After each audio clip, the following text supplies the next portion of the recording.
Hello అండి. అందరికీ నమస్తే. ఆరికపూడి కౌసల్యాదేవి గారు రచించిన కల్పవృక్షం అనే నవలలోని 1వ భాగానికి స్వాగతం.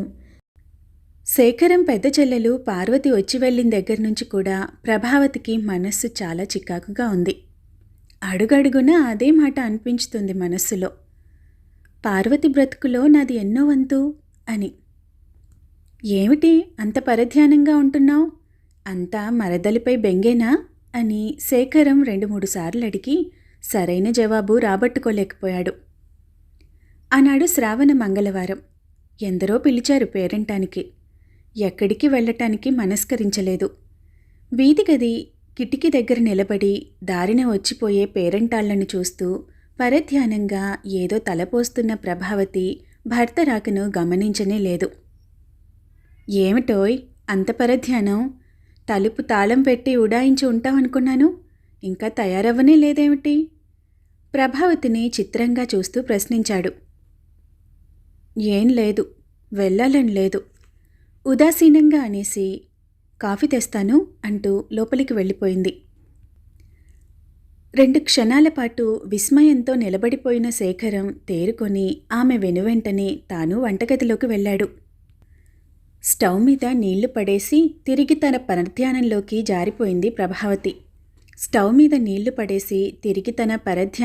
జారిపోయింది ప్రభావతి.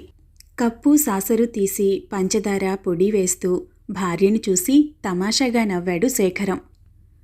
ఓ, అవన్నీ మీకెందుకు, నేను చేసుకొని వస్తానుగా. అప్పటికి జాగ్రత్తావస్థ పొందిన ప్రభావతి అన్నది. ప్రేమపూర్వకంగా నవ్వుతూ ఆమెను భుజాలు పట్టి తన వైపుకు త్రిప్పుకుంటూ అడిగాడు. ఏమైంది ప్రభా నీకు? ఎందుకంత మందకొడిగా ఎప్పుడు ఏదో ఆలోచిస్తూ ఉంటున్నావు? ఏమైంది నీకు ఈ మధ్యన? తన కనులలోనికి సూటిగా చూస్తున్న అతడి చూపులను తప్పించుకుంటూ సాధ్యమైనంత సరళంగా అన్నది. ఏమీ లేదు, బాగానే ఉన్నానే. కాదు, మాట దాటించకు. ఎందుకు బాధపడుతున్నట్టుగా ఉన్నావు? చెప్పవా ప్రభా? అతడి లాలన అనునయాలు కూడా ఆమె చేత జవాబును చెప్పించలేకపోయాయి. బాగానే ఉంది మీ అనుమానం. నడవండి, హాల్లో కూర్చుందాం. నవ్వుతూ ఎగరగొట్టేయబోయింది అతడి ప్రశ్నను. అలా వదిలిపెడతాననుకోకు. ఎందుకో నువ్వు లోలోన బాధపడుతున్నావు. అంతగా నాకు చెప్పకూడనిదా? అతడి స్వరంలో నిష్ఠూరత శబ్దించింది. మీకు చెప్పకూడదేముంది నాకు? విస్మయంగా అడిగింది. మరి వానలు కురవని, వరదలు రాని, ఎండలు మండిపోని లెక్క చేయకుండా ఎవరైనా పిలిచినదే తడువుగా పరిగెడతావు కదా. అందులోనూ ఈరోజు శ్రావణ మంగళవారం. ఎందుకు వెళ్ళటం లేదు? ఇలా ఎప్పుడైనా నువ్వు ఉండటం నాకు గుర్తే లేదు. అదేం లేదు, నెమ్మదిగా జవాబిచ్చింది ప్రభావతి. అంతగా ఉత్సాహంగా లేదు. స్కూల్ నుంచి వచ్చాక పిల్లలని పంపిస్తాను. అదిగో, ఏమీ లేదంటూనే ఏదో ఉందంటావు మళ్ళీ. పద, నిన్ను డాక్టర్కి చూపిస్తాను. ప్రభావతి నవ్వింది. బావుంది. ఏం రోగమని చూపిస్తారు? సిగరెట్ వెలిగించుకుంటూ కుర్చీలో వెనక్కి జారగలపడిన శేఖరం బరువుగా నెట్టూడ్చాడు. సరే ప్రభా, నీవెందుకు మదన పడుతున్నావో తెలుసుకోవాలని సాధ్యమైనంతగా ప్రయత్నించి నీకు బాధోపశమనం కలిగించాలని అనుకున్నాను. కానీ నువ్వు ఆ అవకాశం కూడా కలిగించటం లేదు నాకు. నువ్వు చెప్పాలనుకున్నప్పుడే చెప్పు పోనీ అన్నాడు. రాత్రి భోజనాలు చేస్తూ ఉన్నప్పుడు ఆ ప్లీడర్ శ్యామలారావు గారి భార్య అడిగారమ్మా, మీ అమ్మగారు రాలేదేమని. ఒంట్లో బాగుండలేదా అన్నారు. అదేం లేదు, బాగానే ఉంది మా అమ్మ అన్నాను. చిన్నదైన సీత శిశింద్రిలాగా అన్నది. ఎందుకలాగన్నావు? ఒంట్లో బాగుండకే రాలేదని చెప్పేస్తే పోలా? ప్రతీదీ పెద్ద ఆరిందలా మాట్లాడతావు. కోపంగా మందలింపు స్వరంతో అన్నది ప్రభావతి. నేను అలాగే చెప్పబోయానమ్మా, కానీ ఇది నన్ను అసలు చెప్పనిస్తేగా ఏదైనా. కుసుమ పితూరి. మరి అబద్ధాలు చెప్పకూడదని నువ్వే కదమ్మా చెప్పావు. తల్లి మొహంలోకి చూస్తూ అమాయకంగా అడిగింది సీత. ప్రభావతి ముఖం మలినమైంది. మరి మాట్లాడకుండా త్వరగా ఏదో పని కల్పించుకొని అక్కడి నుంచి వెళ్ళిపోయింది. ఏమిటి ప్రభ పడుతున్న బాధ? అంతా మౌనంగా తిలకించుతున్న శేఖరం ఆలోచనలో పడ్డాడు. వారం గిర్రున తిరిగింది. మరో శ్రావణ మంగళవారం వచ్చింది. కొంత అనారోగ్యంగా ఉండి సెలవు తీసుకొని ఇంట్లో ఉన్నాడు శేఖరం. మధ్యాహ్నం పక్క గదిలో మాటలు వినిపించి ఆసక్తిగా విన్నాడు. ఈ మధ్య మా ఇంటికి రావటమే మానేశారు, ఈ వారమైనా రండి అంటూ ఆహ్వానించుతుంది ఎవరో ఒక ఆమె. అలాగేలేండి, ఏమిటో అంతగా ఒంట్లో బాగుంటక రాలేదు, ప్రభావతి సమాధానం చెప్పి పంపేసింది. కొంతసేపటికి మరొక ఆమె వచ్చి పిలుస్తుంది. ఏం ప్రభా, బొత్తిగా రావటమే మానేశావు, ఏమన్నా కోపంగాని రాలేదు కదా నా మీద? అది ప్రభ స్నేహితురాలు విమల గొంతు. చా, అలాగెప్పుడైనా కోపగించటం జరిగిందా నీ మీద? ప్రభ తిరిగి అడుగుతుంది. మరి 2 రోజులకొకసారైనా తప్పకుండా కలుసుకునేవాళ్ళం, నువ్వు వచ్చి అప్పుడే 10 రోజుల పైన అయింది. పోనీ నేను వద్దామంటే నేను ఇల్లు చేరేదే 5 గంటలకి. విమల ఏదో కాలేజీలో లెక్చరర్గా పనిచేస్తుంది. ఈ మధ్య ఏదో పని ఉంటుంది విమల, రాలేకపోతున్నాను. ఎల్లుండి పిక్నిక్ ప్రోగ్రాం వేస్తున్నాము, మీ వారికి నీకు వీలు పడుతుందా? మరో రోజుకు మార్చమంటావా? ప్రభ ఇబ్బందిగా మాట్లాడింది. అది ఈసారికి మమ్మల్ని వదిలే విమల, మేము రాలేము. ఏ? విమల విస్మయంగా అడిగింది. ఏమీ లేదులే. ఏమిటి, ఏదైనా డబ్బు విషయమా? నేను సర్దుతాలే, తర్వాత ఇద్దువు గాని. అదేది కాదు విమల, ఈ పిక్నిక్లవి ఇక ఆపేద్దామని అనుకుంటున్నాను. తిరిగి ఏదో ప్రశ్నించపోయిన విమల అంతలో తనను తాను సంభాళించుకుంది. సరేలే, ఏమిటో నీ మూడు పాడైనట్టుంది, మరి నేను వెళ్తున్నాను. వెళ్తున్నదల్లా గుమ్మం దగ్గర ఆగి అన్నది. మీ వారితో ఏమీ పోట్లాడలేదు కదా నువ్వు ఇవాళ? చ, వెధవ అనుమానం నువ్వును. ఇద్దరు నవ్వేసుకున్నా విమల అనుమానంతో పాటు చాటు నుండి వింటున్న శేఖర్ అనుమానాలు కూడా ఇనుమడించాయి. అప్పటి మటుకు అతడు ఏమీ అడగకుండా నిగ్రహించుకున్నా సాయంత్రం అయ్యేసరికి మరి ఉండబట్టలేక అడిగేశాడు. ఇవాళ్ల కూడా ఎక్కడికి వెళ్ళవా ప్రభా? వెళ్ళను అన్నట్టుగా తల అడ్డంగా ఆడించింది. ఏ, నలుగురిలో తిరగాలనే సరదా ఎందుకు పోయింది నీకు? ఏమో నాకే తెలీదు, ఎటో చూస్తూ అన్నది. మరి సంభాషణ పొడిగించే సాహసం కూడా లేకపోయింది శేఖర్కు. ప్రభావతి నిర్లిప్తత ఆ రోజు అతడికి ఆందోళన కలిగిస్తూ ఉన్నది. పిల్లలకి మ్రొక్కుబడి ఉన్నదని తిరుపతి వెళ్ళాం, సరే దగ్గరే కదా అని ఇలా మిమ్మల్ని కూడా చూసిపోదామని వచ్చాము. ఓ శుభోదయాన 4 పిల్లలతో దిగింది శేఖరన్ చిన్న చెల్లెలు అరుణ. మీ ఊరు నుంచి ఈ ఊళ్ళన్నీ కారుమూతి తిరుగుతున్నారా? ప్రభావతి లోలోన ఆశ్చర్యంతో తలపోసిన మాటను పిల్లలు బయటపడి అడగని అడిగేశారు. మేము ఎక్కడికి వెళ్ళినా కారు మీదే వెళ్తాము, వెధవ రైళ్లల్లో త్రొక్కిసలాట, ఆ జనం మధ్య ప్రయాణం చేయటం నరకం కాదు? గొప్పగా దర్భంగా అంటున్న అరుణ కూతురు రేఖను దివి నుండి భువికి దిగి వచ్చిన దేవకన్యను చూసినట్టు చూశారు కుసుమ, సీత. మధ్యతరగతి సంసారాలలో బంధుదర్శనం సంతోషప్రదం అవునో కాదో కానీ సంకట స్థితి మాత్రం అవును. అరుణ 4 పిల్లలు, భర్త, డ్రైవరు, వెరసి 7 మెంబర్లు, ఇదిగాక వెంట ఒక అందమైన కుక్క. అడుగడుగున దర్పాలు పోయే ఆడపడుచుకు ఆమె కుటుంబానికి లోటు లేకుండా ఉన్నన్నాళ్ళు ఎలా జరపగలను భగవాన్? ప్రభావతి గుండెల్లో రాయిపడింది. పైకి మాత్రం తన గాభరాను ప్రదర్శించకుండా నవ్వుముఖంతోనే కుశల ప్రశ్నలు వేసి ఆదర సత్కారాలు కావించింది. ముందుగా అందరికీ కాఫీలు చేసి అందించి తర్వాత స్నానాల గదిలోనికి వెళ్ళి ఆదరా బాదరా బాయిలర్లో నీళ్లు పోసి బొగ్గులు వేసి త్వరగా మండేందుకు కాను ఇంత కిరోసిన్ పోసి మరీ వెలిగించి యువతలికి వచ్చేసరికి అరుణ అటుగా వచ్చింది. ఓ చేతిలో బట్టలు, మరో చేతిలో ఇమ్మర్షన్ హీటర్తో తయారైంది. కొంచెం ఆగు వదినా, ఇప్పుడే బాయిలర్ అంటించాను, ఓ 1/2 గంటకు కానీ నీళ్లు కాగవు అన్నది ప్రభావతి. ఏదో మహా సంకటావస్థ వచ్చి పడ్డట్టుగా పెట్టింది అరుణ ముఖం. వెధవ బాయిలరు, పొగ మాకస్సలు అలవాటు లేదు వదినా.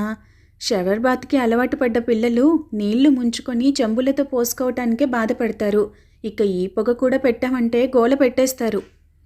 ప్రభావతి అయోమయంగా చూసింది. మరైతే చన్నీళ్ళే చేస్తారా? చలికాలం కూడాను? అబ్బే, చన్నీళ్ళెలా చేస్తారు? హీటర్ ఉందిగా, దాంతో పని తేలిక త్వరగానూ అయిపోతుంది. వెధవ బాయిలర్! ఎంత అవమానం అనిపించింది ప్రభావతికి ఆ మాట గుర్తొస్తే. క్రోధాన్నంతను మనస్సులోనే అణుచుకుంది. త్వరగా అయిపోతుంది తేలిక. అవును, నీకేం, ఎలాగో దుమ్ము దులుపుకుపోతావు. ఆ కరెంటు బిల్లు ఎవరి నెత్తిన పడుతుంది అనుకుంది మనసులో. అనుకున్నట్టుగానే ఎప్పుడు నెలకి 10-12కు మించిరాని ఎలక్ట్రిక్ బిల్లు 86 రూపాయలకు వచ్చేసరికి కళ్ళు గిర్రున తిరిగాయి ప్రభావతికి, శేఖరానికి కూడా. అబ్బా, ఫ్యాన్లు లేకపోతే బ్రతకలేమన్నయ్యా. నా సంగతి సరే సరే, పిల్లలు మరీనూ మీరెలా బ్రతుకుతున్నారో ఏమో కాని అనేసింది అరుణ అడుగుపెట్టిన సాయంత్రమే. అయితే అంత పెడసరంగా మాట్లాడినప్పటికీ ఆ అన్నకి అదేమీ అభ్యంతరకరమైన మాటగా వినిపించలేదు. అప్పటికప్పుడు బజారు వెళ్ళి 2 టేబుల్ ఫ్యాన్లు అద్దెకు తెచ్చాడు. కనీసం ఇలా చేయబోతున్నాను, బజారు వెళ్తున్నాను అనే విషయం మాట మాత్రంగానైనా తనకు చెప్పకుండా అతడు అలా చేసినందుకు ప్రభావతి లోలోన చాలా బాధపడింది. అవును, ఎంత కష్టసుఖాలు పంచుకునే భార్య అయితే మాత్రం ఆమె ఎవరు? ఆమె విలువ ఎంత చెల్లెలి ముందు? తాము ఒకటి, భార్య పరాయిది. నిస్సహాయంగా నవ్వుకుంది. ఊరు చూడటానికి స్నేహితుల ఇంటికి నైట్ డ్రెస్సు, ఈవినింగ్ డ్రెస్సు అంటూ రోజుకు 4-5 జతల దుస్తులు మార్చేవారు అరుణ, పిల్లలు అందరూ కూడా. అవన్నీ ఎప్పటికప్పుడు శుభ్రపరుచుకొని ఎలక్ట్రిక్ ఐరనింగు. ఈ ఎలక్ట్రిక్ ఇస్త్రీకి, టేబుల్ ఫ్యాన్లకు, ఇమ్మర్షన్ హీటర్కు వెరసి 10 రోజుల ఖర్చు 86 చాలా అయ్యింది అన్నాడు శేఖరన్ నసుకుతూ బిల్లు చేతిలో పట్టుకుని. వంట చేసుకుంటూ ఉన్న ప్రభావతి మాట్లాడలేదు. అంతకు 3 రోజుల క్రితమే అరుణ సకుటుంబంగా తరలి వెళ్ళిపోయింది. ఆ సందర్భంలో తనకు, శేఖరానికి జరిగిన చిన్న కలహం ప్రభావతి మనసులో మెదులుతూ ఉన్నది. అరుణకి, పిల్లలకి బట్టల మాట ఏమిటి అన్నాడు శేఖరం చాటుగా పిలిచి ప్రభావతితో. తన అంతర్గత భావ సంఘర్షణను బయల్పడనీయకుండా జాగ్రత్తగా, నెమ్మదిగా అన్నది ప్రభావతి. ఏ, వాళ్ల బట్టలకి చక్కగా ఉన్నాయి. సినిమాలో వాళ్ల బట్టలలాగా కళ్ళు చెదరగొడుతూ కట్టినది కట్టకుండా కడుతున్నారు వచ్చిన నాటి నుంచి. శేఖరం కనుబొమ్మలు క్రోధంతో ముడిపడ్డాయి. అది కాదు నేననేది. అతడి స్వరంలో తీక్షణత ధ్వనించింది. వెళ్లే వాళ్లకి మనం బట్టలు పెట్టవద్దా అని. ఆశ్చర్యంతో కదులాడిన ప్రభ నేత్రాలను అంతలోనే అసహనం ఆవరించింది. ఎందుకిలాంటి వ్యర్థ ప్రసంగం? అతడి కళ్లల్లో అంతులేని ఆగ్రహం చిందులాడింది. ఏం, నా చెల్లెలికి చేసేవి వ్యర్థమూ అనవసరమూనా? అరవకండి అనవసరంగా. చెల్లెలు పిల్లలు ఎందుకు అనవసరమవుతారు? కట్టుకున్న పెళ్ళాము, కడుపున పుట్టిన పిల్లలు అనవసరమైతే అవ్వచ్చు కానీ. నేనలా అన్నానా? వేరే అంతం ఎందుకు? దీపావళికి పిల్లలకు మాత్రం బట్టలు కొనగలిగాము. సరే, సంక్రాంతికి మన ముఖాన వాళ్ల ముఖాన కూడా బట్టలు లేవు సరికదా. ఓ పిండి వంట చేసి పెట్టడం కూడా కష్టమైపోయింది. ఇక ఈసారి పండగలు పిండి వంటలు కాదు సరికదా, రోజూ పెట్టే తిండి కాస్త కూడా పెట్టడం మానేయాలి. చిచి, మరి చండాలపు మాటలు మాట్లాడతావు. ఇంకేం మాట్లాడను. నేను విమల దగ్గర 100 అప్పు తెచ్చాను. ఆఫీసులో మీరెంత తీసుకొచ్చారో నాకు తెలియదు. 200 అంటూ తలదించుకున్నాడు శేఖరం. ఇది 300. ఇంతేకాక ఇంకో 30-40 మన పని మనిషికి సమర్పించుకోవాల్సి ఉంటుంది. ఎందుకా? మీ చెల్లెలి ముద్దుల కుక్కలేదు, అది ప్రతి పూట అసలైన మాంసమే కాని తినదంట. మరి ఆ చండాలం కూడా ఎక్కడ భరించెను ఈ ఇంట్లో? అందుకని గంగమ్మని రోజు బజార్లో కొని దానింట్లోనే వండి తెచ్చి కుక్కకు పడేయమన్నాను. 10 రోజులు ఇంతమందికి చేశాను అంటూ జీతం కూడా ఓ 10 ఎక్కువ అడగక మానదది. తల పంకించాడు శేఖరం. ఇంకా అతడు మీమాంసలోనే ఉన్నాడు. ఇంటికొచ్చిన చెల్లెలి పిల్లలకి ఆ లాంఛనాలన్నీ జరపటానికి మీ అమ్మ నాన్న బ్రతికే ఉన్నారు. మీ అమ్మ నాన్న మనకేం తరగని ఆస్తిపాస్తులు ఇచ్చేయలేదు. మాటిమాటికి వచ్చిపోయే వాళ్ళందరికీ లాంఛనాలన్నీ సాంప్రదాయకంగా జరపటానికి. శేఖరానికి కోపం వచ్చింది. ఇప్పుడా సంగతులన్నీ ఎందుకు? ప్రభావతి సమాధానం కూడా క్రోధంతో కూడుకొనే ఉంది. ఇన్ని సంగతులు విశదీకరించనిదే మీకు మనం స్థితిగతులు అర్థం కావు కనుక. రెక్కల మీద బ్రతికే వాళ్ళమనే సంగతి గుర్తుంచుకోండి. పార్వతికి, ఆమె పిల్లలకు పెట్టిన బట్టల బిల్లు 200 ఇంకా తీరని లేదు. మహా అర్థం చేసుకొని నువ్వేమిటి ఉద్ధరించేది? ఎలా సర్దుకొచ్చినా నేనేగా సర్దుకునేది. ఎప్పుడో ఒకప్పుడు తీరుస్తానులే. దెబ్బతిన్నట్టు చూసింది ప్రభావతి. నువ్వేమైనా సంపాదిస్తున్నావా? ఇంట కూర్చొని నేను తెచ్చేది ఆరగించటమే కానీ అనే అంతరార్థం దాగి ఉన్న శేఖరం మాటలు ఆమెకు శూలాల్లా గ్రుచ్చుకున్నాయి. నిరత్తరురాలైన భార్య దశ ఉక్రోషంగా చూస్తూ మరింత కఠిన స్వరంతో అన్నాడు శేఖరం. అసలు ఈ ఆడజాతి అంతా అసూయకి పుట్టిల్లు. ఆడబిడ్డ అన్న ఇంటికొస్తే ఇంతగా లెక్కలు చూసుకోవాలా? ఇతడి ధోరణి చూస్తే మరి నచ్చజెప్పాల్సిన అగత్యం కనిపించలేదు ప్రభావతికి. అవును, ఆడపడుచుకు పుట్టినింటికి వస్తే లెక్కలు చూసుకునే వాళ్ళు ఉన్నారు. ఆడబిడ్డలమనే అధికారంతో అవతలి వాళ్ల స్థితిగతులు తెలుసుకోకుండా జలగల్లా పీల్చి పిప్పి చేసేవాళ్లు ఉన్నారు. దానికేంలేండి, సంపాదించేవారు మీరే, సమర్థించుకొచ్చేవారు మీరే. నేనెవతని నా సలహా అడగటానికి అంటూనే అతడి సమక్షం నుంచి నిష్క్రమించింది ప్రభావతి. అవునులే, అసలు నిన్నడగమని ఎవడు చెప్పాడు? చేతిలో సిగరెట్ కోపంగా నేలకేసి కొట్టి బయటకు దారి తీశాడు శేఖరం. వెళ్ళిపోతూ ఉన్న ప్రభావతి వెనక నుంచి వినవచ్చిన ఆ మాటలకు ఆగింది. అవును, నన్ను అడగటం దేనికి? ఫ్యానులు మనం ఏనాడైనా అద్దెకు తెచ్చుకున్నామా? చెల్లెలు అడగగానే నన్ను అడగకుండానే తెచ్చిపెట్టుకున్నారు కదా. అలాగే కానియండి. గుట్టుగా ఇల్లు గడుపుకొచ్చే భార్య విలువ ఈనాడు తెలిసి రాదు. అందరిలాగా అందని వస్తువుల కోసం ఆర్భాటం చేసి అప్పులు చేయించి సంసారం వీధిన పడేసే రకం కాదు మరి నేను. మహా గొప్పదానవు బయలుదేరావులే నిరసనగా అనేసి వెళ్ళిపోయాడు శేఖరం. వంటింట్లోకి వెళ్ళి ఏవేవో పనులు చేస్తుందే కానీ ప్రభావతి మనస్సు ఏమీ బాగుండటం లేదు. ఎంత అల్పబుద్ధి గల ఆడదాన్నైనా అందలం ఎక్కించి నెత్తిన పెట్టుకొని పూజిస్తాడు ఒక్కో పురుషుడు. ఎంత అనుకోగా అన్నీ తెలిసి మెలకువగా మెలిగే ఉత్తమ స్త్రీనైనా అల్పురాలిగా నిరసించుతూ తృణీకార భావంతో చూస్తాడు ఒక్కో మొగాడు. ఇది ఎంత దయనీయమైన సంగతి! నీ లెక్కేమిటి అనగలిగాడు ఇవాళ తేలికగా, రక్త సంబంధం ఆధారంగా. అప్పులవాడిలా పీల్చి పిప్పి చేసే చెల్లెలి ముందు తనువు ప్రాణము సర్వము తన కోసమే అర్పించి తన కష్టసుఖాలు పంచుకుంటూ తన కోసమే తప్పించిపోయే భార్య ఎందుకు కాకపోయిందా? ఈనాడు ఒక్క మాటతో తీసివేసినంత సులభమా రేపు తట్టుకోబోయే పరిస్థితులు? ఉన్నతోద్యోగి అయిన వ్యక్తితో వివాహమయ్యి కార్లలో తిరుగుతూ మేడల్లో నివసిస్తూ దాసదాసీల చేత చేయించుకుంటూ అష్టైశ్వర్యాలతో తూలతూగుతున్న చెల్లెలి మర్యాద కోసం తనపైనే ఆధారపడి భవిష్యత్తంతా ఇంకా ఎదరే ఉన్న చిన్న చిన్న బిడ్డలకి ఏ లోటు వచ్చినా పర్వాలేదనుకుంటున్నాడు ఆ మహానుభావుడు. అంతేకాని బిడ్డలని ఈ ప్రపంచంలోనికి తీసుకువచ్చిన తర్వాత తండ్రి బాధ్యత ఏంటో గ్రహించటం లేదు. పిల్లలని కన్న తర్వాత ముందు చూసుకోవాల్సింది వారి బాగోగులు, వారి మంచి చెడులు, తర్వాతే ఏదైనా. ఈ గుర్తింపు లేని వ్యక్తి సంసారం భవిష్యత్ ఏమిటి? ఈనాడు తన శక్తి సామర్థ్యాలు ఎంతో గుర్తింపు లేకుండా డాబు దర్పాలకు పోయి రేపు ఎలా బ్రతుకుతాడు? సంసారాన్ని ఏం చేస్తాడు? నిస్సహాయ వేదన అశ్రు రూపంలో వ్యక్తమైంది. అమ్మా! కుసుమ అటు రావటంతో గబగబా కన్నులొత్తుకుంది ప్రభావతి. అమ్మా, నాకు ఇంకొంచెం మంచి బట్టలు ఇయ్యమ్మా అడుగుతుంది కుసుమ. ఆశ్చర్యంగా చూసింది ప్రభావతి. తనకున్న బట్టలలోకెల్లా మంచివే తొడుక్కొని ఉంది కుసుమ. కుసుమకు సీతకి కూడా పేరంటాలకు, సినిమాలకు, స్కూల్లో ఏదైనా ఫంక్షన్కి వెళ్ళటానికి కూడా ఒక్కో మంచి స్కూలు జత మాత్రమే ఉంది.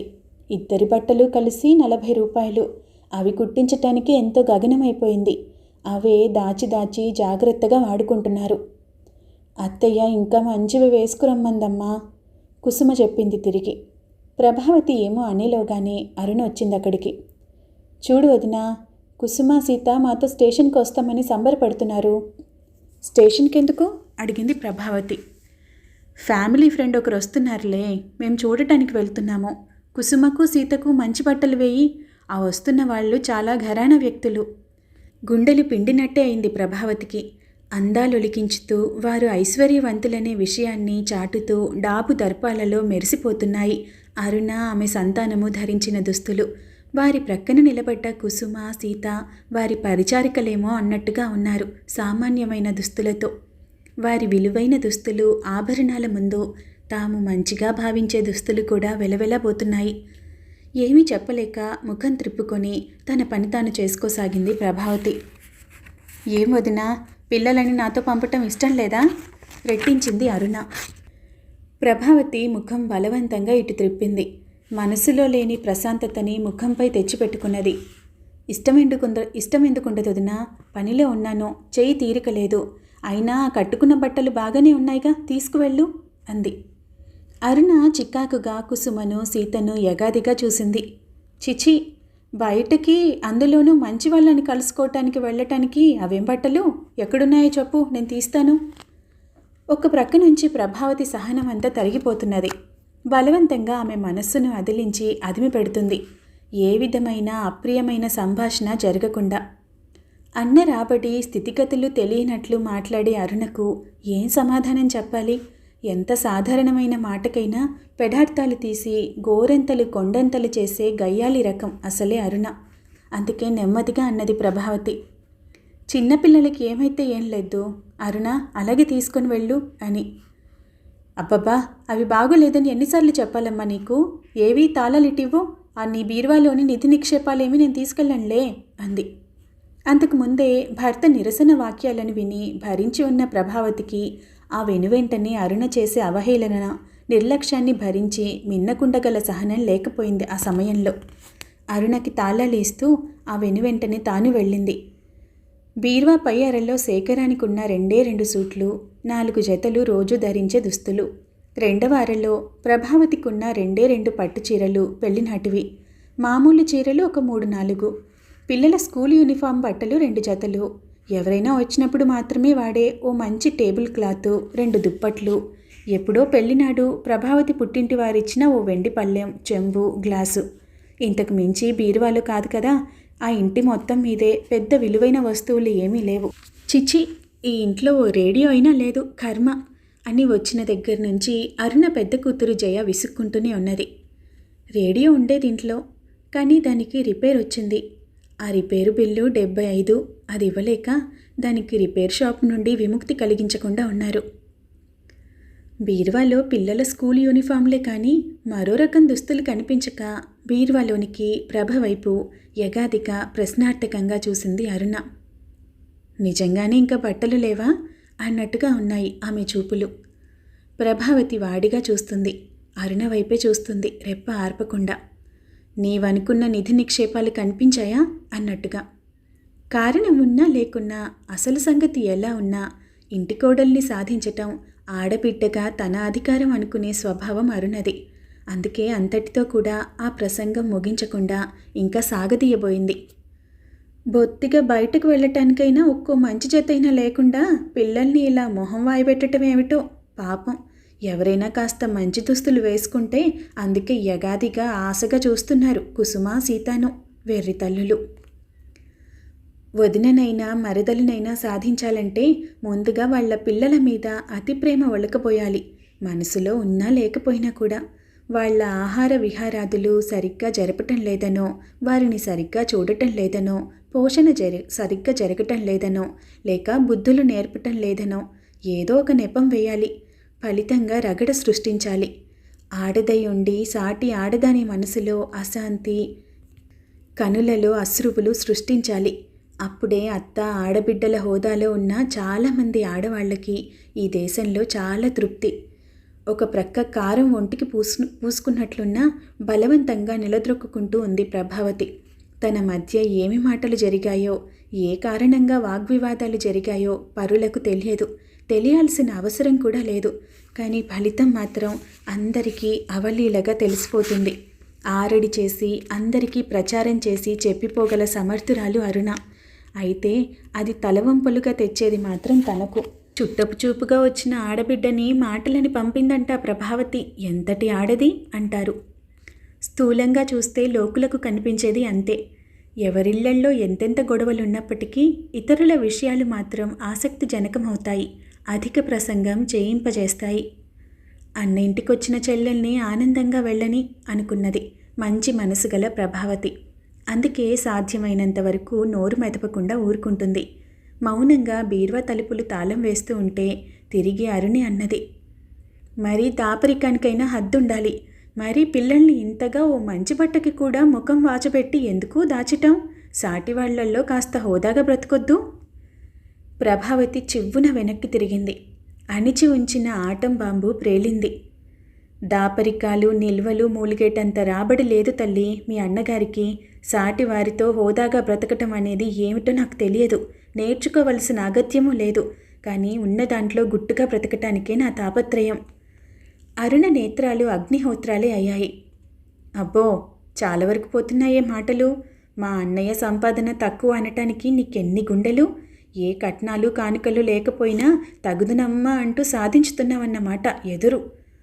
పందెపు కోడిపుంజులాగా అన్నది అరుణ ఆ క్షణాన. కొలది క్షణాలు నివ్వెరిపోయింది ప్రభావతి. ఏ మాటను ఎక్కడికి లాగి ఎటువంటి ముళ్ళు వేస్తుంది ఈ అరుణ? ఈమెతో అతిగా తర్కించి ఎంత తెలివి తక్కువ పని చేశాను అనుకుంటూ నెమ్మదిగానే అన్నది. ఎవరి కుటుంబ భారం ఎవరికి తెలుస్తుంది అరుణ? నాకు రెట్టించాలని లేదు కానీ నువ్వన్న మాటకి సమాధానం చెప్పకుండా ఉండలేకపోతున్నాను. కట్న కానుకలు తేలేదన్న మాట వాస్తవమే, కానీ మీ అన్నగారి రాబడిని సంపాదనను నేను చులకన చేయటం లేదు. నీకు తెలిసేటట్టు చెప్పాను అంతే. ధరలు మండుకుపోతున్న ఈ రోజుల్లో 600-700 జీతగాడు ఎవరైనా ఇంతకంటే ఎక్కువగా బ్రతకలేడు. రోగాలు వగైరా అనుకోని అవాంతరాలకైతేనేమి, వచ్చిపోయే వాళ్ళకి పెట్టుపోతలకైతేనేమి 700-800 అప్పుంది ఇంకా నెత్తిమీద.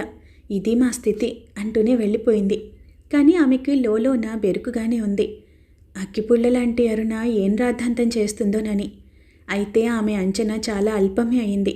అరుణ అగ్గిపుల్లలా కాదు, కార్చిచ్చులా అంటించేసిపోయింది భార్యాభర్తల నడుమ. శేఖరం ఎక్కడ అప్పు చేశాడో ఎంత తెచ్చాడో ప్రభావతికి తెలియదు, కానీ అరుణకు పిల్లలకి మంచి బట్టలే పెట్టి పంపాడు. సంపాదించటంతోనే తన పని అయిపోయిందనుకునే పురుషుడు సంసార భారాన్ని మోసే భార్య తాపత్రయాన్ని, కష్టభాజనమైన ఆమె స్థానాన్ని అర్థం చేసుకోలేక అది స్వార్థంగా భావించి అగౌరవనీయంగా గణన చేస్తాడు. గుట్టుగా సంసారం వెళ్లతీయాలని తాపత్రయపడే స్త్రీ అనవసర ఖర్చులు చేయవద్దని భర్తను హెచ్చరించటంలో తప్పులేదు. భార్యాభర్తలు ఇరువురు సంసార భారాన్ని మోయవలసిన వారే కనుక సంసారానికి సంబంధించిన విషయాలని, సమస్యలను ఇద్దరూ సావధానంగా ఆలోచించి నిర్ణయించుకోవచ్చును. తర్క వితర్కాలు జరుపుకొని ఒక నిశ్చయం చేసుకోవచ్చును. ఒక్కొక్కరికి భేదాభిప్రాయాలు రావటం కూడా కద్దు. అయితే అవి తమ మధ్యనే ఉండిపోతే బాగుంటుంది, కానీ 10గురికి తెలిసేటట్టు పలుచనైపోతే నష్టం ఎవరికి? తమకేగా.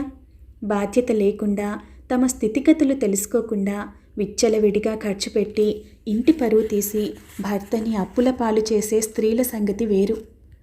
కానీ బాధ్యత తెలిసి తన స్వీయ సుఖాలను వీడి సంసార భారాన్ని మోసే భార్యను 4 రోజులుండిపోయే చెల్లెలి కోసం లేదా కోడలిని నలుగురిలో ఆరడి పెట్టాలన్నదే జీవిత ధ్యేయంగా గల తల్లి కోసం చులకన చేయటం అంటే పురుషుడు ఎంతో అవివేకంగా ప్రవర్తిస్తున్నాడన్నమాట. తన సంసారానికి తానే గొయ్యి తీసుకుంటున్నాడన్నమాట. ఇక్కడ అదే జరిగింది. కొని తెచ్చిన బట్టల ప్యాకెట్లు వస్తూనే తానే చెల్లెలి చేతిలో పెట్టేశాడు శేఖరం. వెళ్తున్న అతిథికి గృహిణి బొట్టు ఉంచి ఆ బట్టని చేతుల్లో పెట్టడం మన సాంప్రదాయం. కానీ అది అనవసరం అన్నట్టుగా అసలు తెచ్చిన బట్టలని కనీసం ప్రభావతికి చూపనైనా చూపలేదు శేఖరం. ఏదో ఇంతకంటే మంచివి తేలేకపోయానరునా అన్నాడు మహాపరాధం చేసిన వాడిలా తల వంచుకుంటూ. తనకేదో అచ్చి ఉన్నట్టుగా అధికారంగా నిర్మోహమాటంగా తీసుకొని తిప్పి తిప్పి పరిశీలనగా చూసింది అరుణ. పర్వాలేదులే, ఇంట్లో కట్టుకోవటానికైనా పనికొస్తాయి అంటూ మళ్ళీ ఏదో గుర్తు వచ్చిన దానిలా వంటింట్లోకి తొంగి తొంగి చూస్తూ భయపడుతున్న దానిలా నెమ్మదిగా అంది. వదిన తిడుతుందేమో, ఎరక్కపోయి వచ్చావన్నయ్యా, ఆవిడ ఎంతగా మారిపోయిందని అన్నది ప్రయత్నపూర్వకంగా కన్నీళ్లు తెచ్చుకుంటూ. ఏమైందరుణ? అప్పటికప్పుడు క్రోధంతో అరుణిమ దాల్చింది శేఖరం వదనం. అరుణ అశ్రువులు అధికమయ్యాయి. ఆడది ఎంత పరాయింటికి పోయినా పుట్టినింటికి పరాదైపోతుందా? అన్నా తమ్ముడు అనే అనురాగమే నశించిపోతుందా?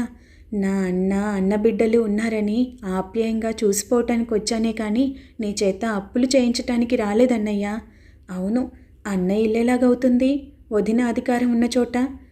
ముక్కు చీదేస్తూ కళ్ళు పదే పదే తుడుచుకుంటూ అన్నది.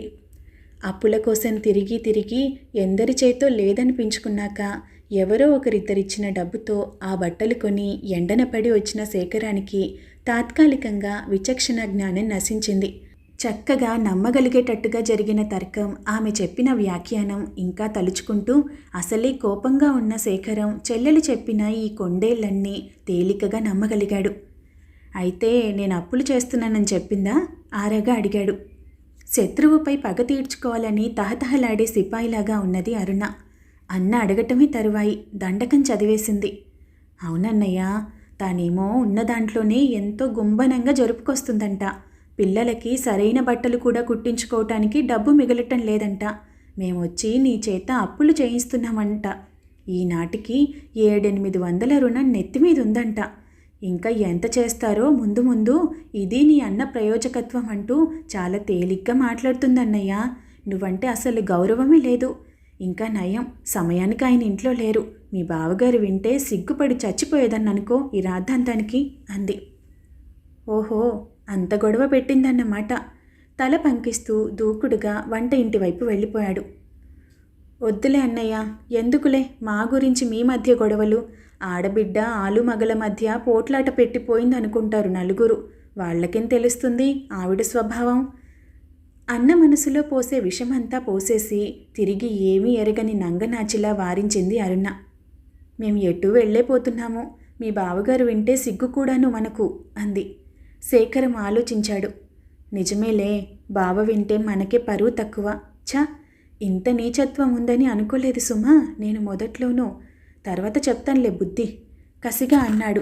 ప్రయత్నపూర్వకంగా తన కోపాన్ని అణుచుకున్నాడు. శేఖరం బట్టలు తెచ్చినట్టు అరుణకు ఇచ్చినట్టు పిల్లలు అప్పుడే చేరవేశారు ప్రభావతికి. బాధగా నవ్వుకుంది ప్రభావతి.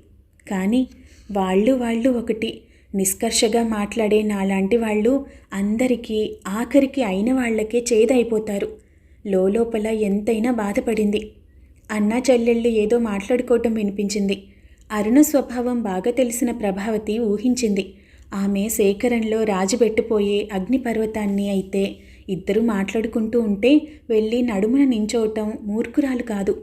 అందుకే తన పనిలో తాను ఉండిపోయింది. వెళ్ళేటప్పుడు అరుణ వెళ్తానని చెప్పకపోయినా మర్యాదగా ప్రభావతి కారు వరకు వచ్చి సాగనంపింది. కారు కదిలేంతవరకు పిల్లలందరినీ పేరు పేరున పలకరించింది. ప్రభావతి గురించి భార్య అరుణ ద్వారా విని ఉన్న సూర్యారావు ఎంతటి నటనా చతురా అనుకున్నాడు శేఖరంలాగే. కారు కదిలి వెళ్ళిపోయింది. మరి ఆ తర్వాత ఏం జరిగింది వచ్చే భాగంలో తెలుసుకుందాం. ధన్యవాదాలు.